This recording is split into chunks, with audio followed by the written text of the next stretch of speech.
Allahu Akbar. Allahu Akbar. Allahu Akbar.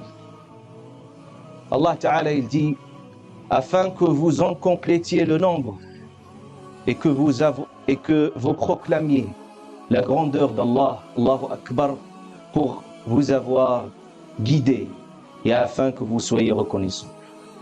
Aujourd'hui est un grand jour, est un jour exceptionnel, est un jour d'exception de par sa dimension spirituelle, symbolique, parce qu'on vient d'achever un mois béni qui a été rythmé par un effort, par une persévérance, par une volonté de s'accomplir spirituellement et de s'élever moralement. Nous avons tous passé des moments indélébiles dans cette école de Ramadan qui nous a inculqué un certain nombre de valeurs spirituelles et des vertus morales qui nous ont accompagnés et qui vont nous accompagner tout au long de notre vie.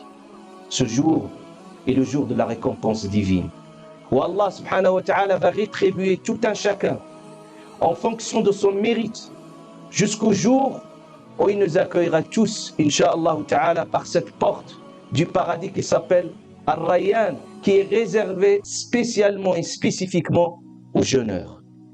Ce jour est un jour de joie. Allah il dit que par la faveur d'Allah et par sa clémence qu'ils se réjouissent. Comment le cœur ne peut ressentir et comment la joie ne peut pas retentir alors qu'on s'est exposé tout au long de ce mois, quotidiennement, à la miséricorde d'Allah Azza wa Jal. Ces cascades de miséricorde d'Allah Azza wa Jal, ces bénédictions dans le Coran al-Karim. À la veille de chaque nuit, le jeûneur a deux joies, il a dit le prophète alayhi salatu wassalam. Une joie au moment où il rend son jeûne et une joie au moment où il va rencontrer son Seigneur subhanahu wa ta'ala. Allahu Akbar. Allahu Akbar. Allahu Akbar. Renouons les liens de parenté, car Ar-Rahim, le lien de parenté suspendu sur le trône. Et il dit, j'entretiendrai le lien avec celui qui entretient ces liens de parenté.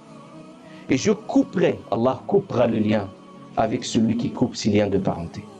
Oublions les rancœurs du passé, oublions les conflits lointains et réhabilitons ces relations qui sont parfois fragiles, mais il faut les maintenir et faisons preuve de patience et d'excellence dans nos rapports avec les autres, parce qu'il n'y a pas quelque chose qui bénit la vie, qui fructifie la subsistance comme Silat Ar-Rahim.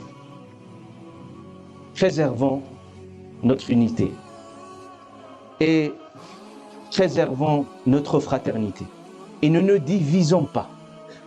Soyons solidaires. Le musulman a un devoir envers son frère.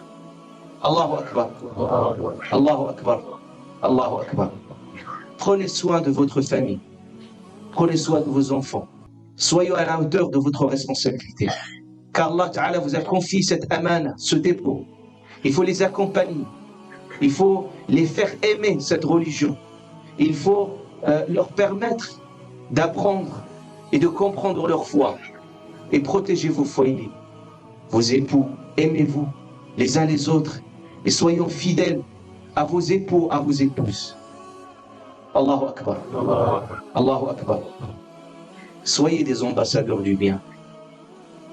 Soyez des acteurs positifs.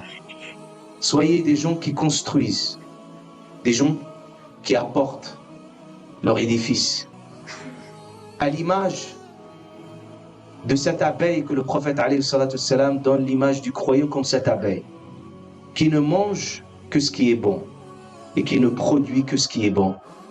Et s'il se met sur un arbre ou sur une branche d'arbre et ne le casse pas.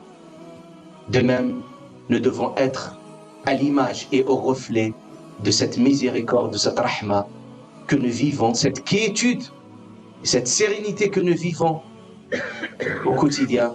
Nous devons la faire vivre et la partager avec les autres. اللهم اغفر ذنوبنا ويسر امورنا واستر عيوبنا اللهم ارحمنا برحمتك الواسعه اللهم الطف بنا بلطفك واكرمنا بكرمك